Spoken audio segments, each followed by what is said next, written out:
Welcome to Go Fund Yourself.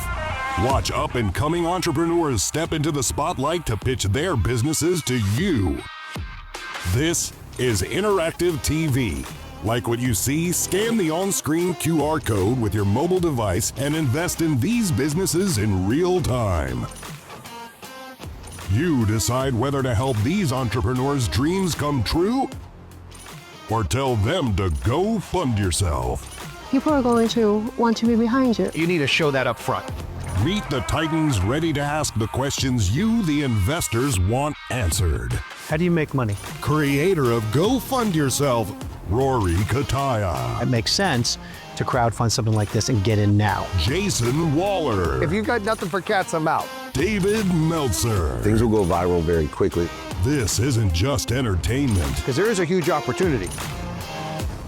Gotcha. I'm available to pitch this for you. And now, That's what I said. it's time to go fund yourself. Our guest Titans are Rhonda Colch from the Credit Authority and former welterweight champion Victor Ortiz. And now let's welcome Darren Krantz Jr. from Race for Kids. Hi, I'm Darren Krantz Jr., and I'm the face and founder of Race for Kids. Race for Kids is a program that I founded to help kids do good in their communities and support people that need it most. I'm trying to raise $1 million for my Race for Kids to open 10 locations in the U.S. to help support the program that I'm founding and to help kids do good in their communities. Also to drive awareness to kids, follow their dreams, and just do well everywhere.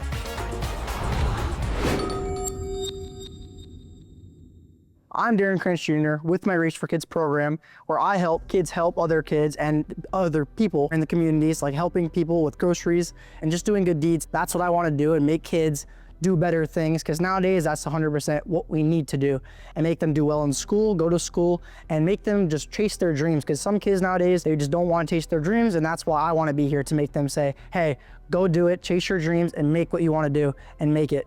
And that's what I want to do here in my Race for Kids program. All right, so you're in a race car driver's outfit. I drive a series called Late Model Stock Series, NASCAR. And what is that? So it's a type of NASCAR race car that goes 100 miles an hour. It races at famous NASCAR tracks like Hickory Motor Speedway, North Wilkesboro Motor Speedway, and I also race something called Pro Late Models as well. So it's a type of car, late model series, but it's more national. So how long have you been doing this? So since I was 7 years old in go-karts, actually. Is your career path to be a race car driver? Yes, that is gonna be my career when I get older, and right now that's my career, to make it all the way to the top. Plus, I'm only 14 as well, so I have plenty of time, but right now I just will have to do well and make sure I just get my Race for Kids program out there. Is it a little odd that you have to be dropped off to go race cars 100 miles an hour? Yeah, it's a little bit odd, honestly. I tell my parents, I'm like, hey, get me in the driver's seat. Let me show you how it's done real quick. Sounds like me when I was a kid. I ran the most notable sports agency in the world, and we required our athletes to sign with us that they had to give back to the community. I have a saying that says, be kind to your future self and do good deeds. Nothing better than a 14-year-old that's being kind to his future self, one that'll probably end up to be a world-renowned champion someday, the amount of impact that you can have. Is there someone in your family that has inspired you to understand something that most kids 14 really don't? My grandpa, or my papa, and my dad, because they were the ones who were kind of getting me started, but I've always been like this, even at such a young age. As I got older, I took it into my own hands more than anybody else. It's a really good thing to see kids in wheelchairs as well that really don't have opportunities to see race cars, sit in race cars, and go in racing trailers where we transport cars from different states around the US. And it was actually a lift. It's called the lift gate of the trailer, where you can put the cars up and they go inside so they can transport to different states. So that's where we were able to put the kids actually that could not walk or couldn't get on the trailer at all. So it was really great to see them get in their wheelchairs, lift it up, let them go inside the trailer and see the toolboxes, this, that. You can see where we do the shocks, the shock dynos, and see the car up top. And it was really amazing. You can just see the smile on their face and just see them brighten up, because they've never seen anything like that before. And that's where I'm really, it's really an honor for me to be able to do something like that and just be a part of that kid's life, that they wouldn't have never had that smile without doing that before. And that's just one of the things that you've done. You have taken the time to volunteer with Toys for Tots. You're one of the youngest ambassadors. You're talking about school programs and giving back and creating mentorship. Where I stand, those are the things that makes me love what you're looking to do for Race for Kids, right? We love that you're 14 and you're here, but your bigger mission is to put youth ambassador programs in every state, and you've identified 10 states. Yes, of course. So today I'm actually here to raise $1 million for 10 locations in the US, because I want to have 10 locations, and the main locations would be North Carolina and New York, because that's where I'm from in New York. So I think it would be amazing to have it there. And North Carolina is where NASCAR is really big, and that's where I am living currently. So I think it would be a good two starting states that it would become really, really big there. And then as much as we grow, I would want to get more in the US and eventually all over the globe eventually. I'm impressed. I coach 7v7 football, and the world has really changed the way the kids are today.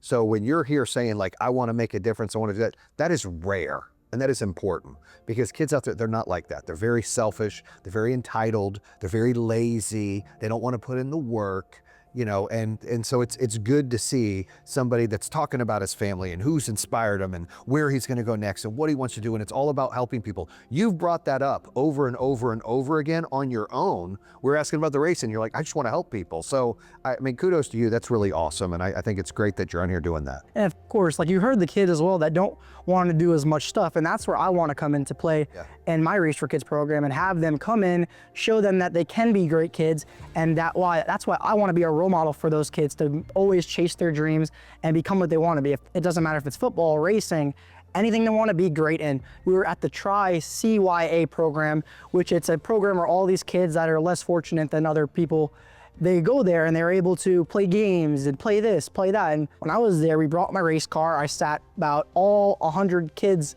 in my race car, and the smile on their face, because that's not something a kid would be able to do at all any day. So that was the first time they were ever able to do something that cool.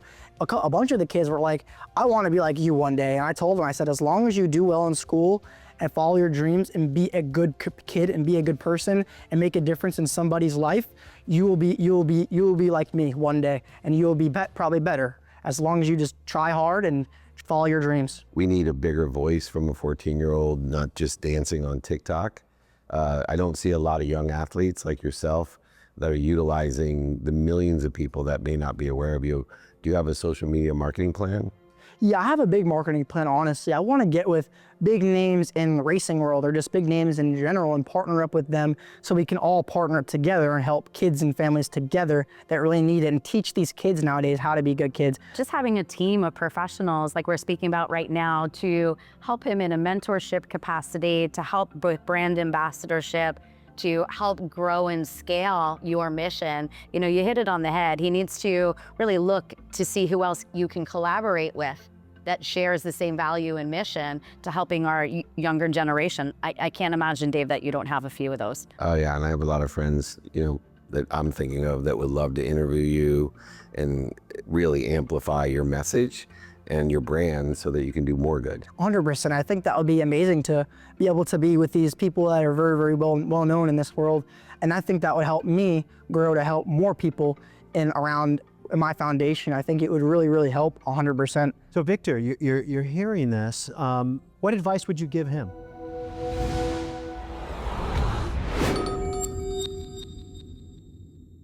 I believe he's already doing it right. I mean, when we were speaking outside, and I'm like, whoa, wait a minute, you've been racing since you were 7? I'm like, dude, I started boxing when I was 7. Putting in that effort and at that age, you know, as you know, you're the athlete here, you have to have discipline. What's scarier, stepping into the ring to box or racing a car over 100 miles an hour? To be honest with you, dude, I was on a car one day. I was invited to Covina, this racetrack. Yeah. And it's a Formula One, you said? Yes, I believe There's a Formula One car. And I'm not driving. I was just the guy in the front, and it's just like a coupe, you know?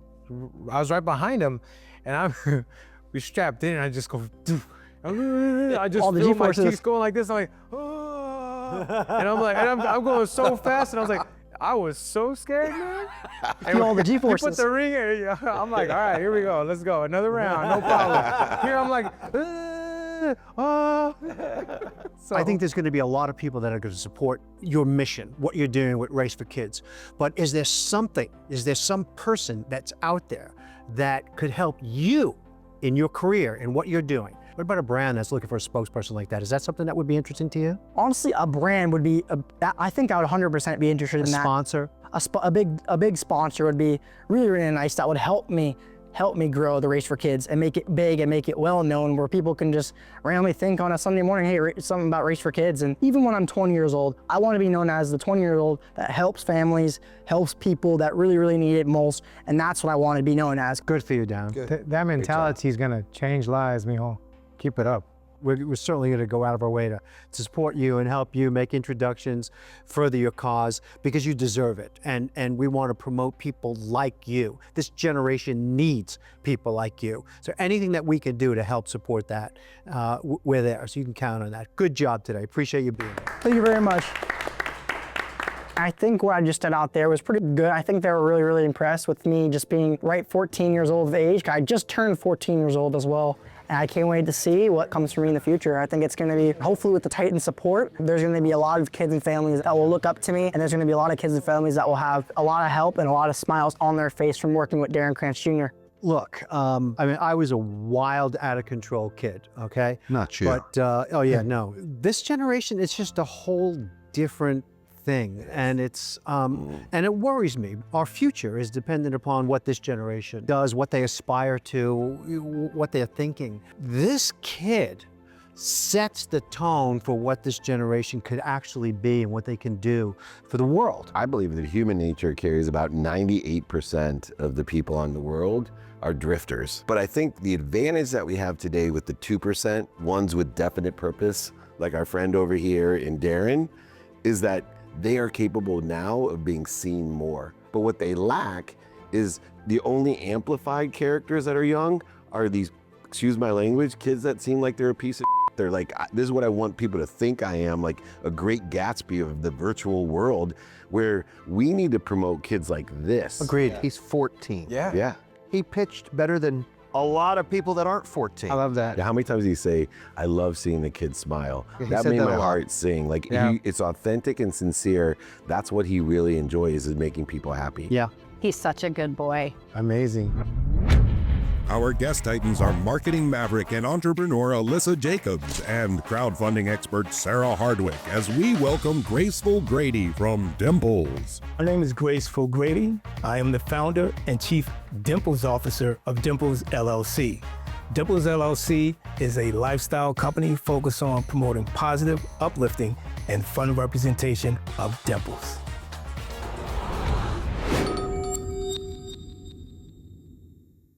My name is Graceful Grady. I am the founder and chief Dimples officer of Dimples LLC. Now, Dimples LLC is a lifestyle company focused on promoting positive, uplifting, and fun representation of dimples. I started out filing for National Dimples Day, and I do have the official holiday, the proclamation. In addition to that, I went ahead and filed for World Dimples Day. So I decided to open up the Dimples store with an online presence. Got dimples? You were kissed by an angel. Another one for those of us who have dimples, or especially a cleft chin. And what I have here, cleft chins are sexy, no ifs, ands, or buts about it, right? Dave likes butts. Go ahead, sorry. They made a song about it. Exactly. And so the way to monetize from this, at least from the Dimple store, is from affiliation, branding, collaboration. And from there, I've had a total of 4 flagships. One would be the Dimple store. The next one would be the podcast, which would be called the Dimple Report. The next will be a Dimples gathering, which would be called Dimple Fest. And lastly, I just welcome to the Dimples Nation golf balls, because golf balls have dimples, of course. And so I will be starting the Dimples Open. Now, I'm in Atlanta. Down the road, there's this masterful golf tournament. Anyone on the panel a golfer? Yeah. All right, who I won owned a the golf Masters this year? This year, Rory. Rory, and Rory Not has that Rory, a different Rory. a cleft chin. Who won the year before? #1 golfer in the world. Scheffler. Scotty. Yeah. Dimples. I'll stop there. We don't need to get in trouble with the there. So those are the ways to monetize on the products, and I mainly want to focus on having people to be proud of their dimples. Wow. I know. Is it your intention to license this brand to manufacturers of products, or do you intend to manufacture and distribute your own product? Actually going to be doing several things from affiliation to branding to licensing. There's so many avenues to go with Dimples LLC. There's roughly 8.2 billion people around the world, of which 20% have dimples. So that's a large market right there to go after. And do you have a social community now that you're growing? I did start as far as the website, in addition to social media, the Instagram and others, Facebook. So yes, it is building. The word is getting out now. It's been mentioned on news stations, actually in LA. The biggest celebrity to acknowledge it is Jennifer Gardner. She posted it on her social media. Bloggers took over it. I got exposure internationally, and that's what made me think about going worldwide with World Dimples Day. I'm just now opening the Dimples store, and so we are pre-revenue, but I am looking Okay, that's to... what we need to know. Okay, Yeah. go Have ahead, you Roy. trademarked this image? I have trademarked the image itself, And was that with just the word or the smiley the face as logo, well? and the name Dimples, correct. Okay. It's a cool product. That shirt is amazing. You got a great name, you got a great logo. You just got to find a way to push you to get some sales and marketing. I'm just now setting everything up to be released, such as the podcast, which will be live on National Dimples Day. And fortunately, having all the designs already, bucket caps to different apparel and accessories, of course, to have that ready for the dimplesstore.com. And that's what's open now, or is that's about to be open? It will be, and within the next couple of weeks, I wanted to make sure I had the perfect designs that I felt comfortable with. I try to be unique in every design. So how much money are you looking to raise? My valuation is 3.5 million, so I'm looking at that with a 10%. And how did you arrive at the 3.5 million? I think that's very conservative, especially when you look at the millions of people with 1.9, and then you look at Dimple, as far as the Dimple plastic, 325 million is spent on that with the CAGR at 4.5%. And then you have others as far as the piercing and other commercial base. I think that's very conservative with the profit margin on the products, around 25 to 30%. I think it's easily attainable. What does that translate into sales in order to justify that valuation? About 1.2 as far as possible purchases there. And with the 25% to 30% there, I can see it actually over. That's why I said the 3.5 is conservative. I just have to, again, interrupt because there's no value in the products at all. And for me, in order to monetize it, you need a membership in a community that you own, because if you don't, someone else is gonna say, oh, there's a National Dimples Day. I'm in this business. I'm gonna go ahead and create a face with a dimple and create this business. Where you have a huge advantage is nobody knows about National Dimple Day. Correct. And if it was me, I would raise money, $350,000 to $3.5 million valuation, whatever you want, and build a community, because the value of that data of however many of the 1.6 billion people that have dimples, the 8 billion people that want to have dimples, whatever the numbers are, you get 1 million people of data because they're excited about National Dimple Day, and it's all virtual, costs you nothing, just to celebrate. What do you call the celebrate? Dimple Fest. Dimple Fest. Yeah. Not just a trade, a reason to celebrate. Yeah, I literally would spend $1 million or $300,000 doing content, marketing National Dimple Day, and have your fan fest or Dimple Fest, and register them with an email and a phone number. Right. And now you have a 10 million, let's just say you get 1 million people to register, you have a $10 million valuation if you get their name, phone number, and email address. So I'm struggling with the evaluation, and usually I'm not. I don't say anything, but you can't say that this is the amount of people that have dimples, so therefore my valuation's this. Okay.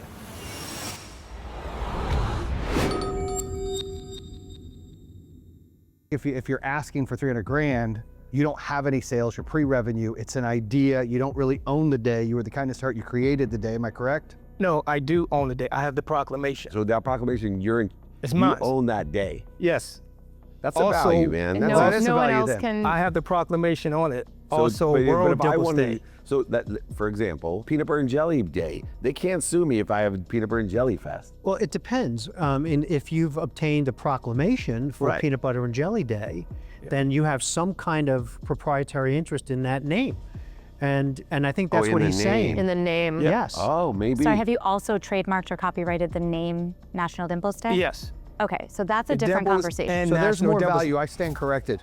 I thought there wasn't. I thought when he said you don't own the day, I was No, like, where's I this own it. value It's at? me. Okay. In addition to World Dimples Day. Got it. I feel a little better now. And all the Yeah. domains, you've locked down all those domains. Everything, including the domains, it's all Good. mine except for one. But I'm not paying $98,000 for that. What's that one? Dimples.com. Oh. yeah. But I have Dimples LLC, Dimples everything Yeah. You else. have nationaldimplesday.com? Yes. I think you have value. I don't think you're in the right order of operations at the moment. No buyer, no budget, right? No fan, no brand. If you don't have someone to sell to, you're basically making a valuation. It's a little bit of guesswork, right? I mean this very respectfully, but it's a made up number because what you're really selling is emotion, identity. And you're coming in showing product first where, I don't want to say it's a dime a dozen, but there's a lot of happy brands and brands with smiley faces and different things. Why do I care? What's the affinity? When I see Dimples, I only got one, right? So I think, Welcome to the Dimples Nation, by the way. thank you. I feel very welcome. But that's what you're selling. You're selling identity and membership, and it's membership in the most literal esoteric sense. So that is what you're selling. What you need to back up and look at is you have a movement, and within the movement, you can build a fan base, an audience, an engaged, not just engaged audience, but evangelists that are then your billboards for you. And I don't think you need 100,000 of them. I think you need 100. I think you need, 50. But mobilizing them, rallying them together, getting them happy, getting them sharing stories about being happy, wearing the products, and getting out there. I think that is probably the #1 most important thing to do right now before anything else. Yeah. What do you want to leave the audience that's watching this with? What's that message? Well, basically, I would want everyone to believe in me, and that what I'm looking to do is have Dimples LLC to be the celebratory voice, the most productive voice, and a very trustworthy voice where I can actually come to you and have a positive bottom line. Very Terrific. good. Thank you. Great job. I felt good. A lot of questions were raised, and I had to really explain what my goals are as far as trying to raise capital, and most importantly, to have people to be proud of their Dimples. The monetary side will come for sure. I feel great. There's something inside of me that tells me this could be really big. I've never thought about someone having ownership of their day that has that many people, not only that, Right. we're talking about billions of people. I could imagine it as a TikTok meme. I can imagine it going viral. I can see it has something where I feel like it has something kind of interesting and appealing and pop culture-y. The movement could work, but if you don't have this data, there's nothing to sell. He needs mentorship, and hopefully he'll reach out, or we can reach out to him. I think we could add a lot of value. Agreed. If you believe in these dreamers like me and you want more information or to invest directly, scan the QR codes now.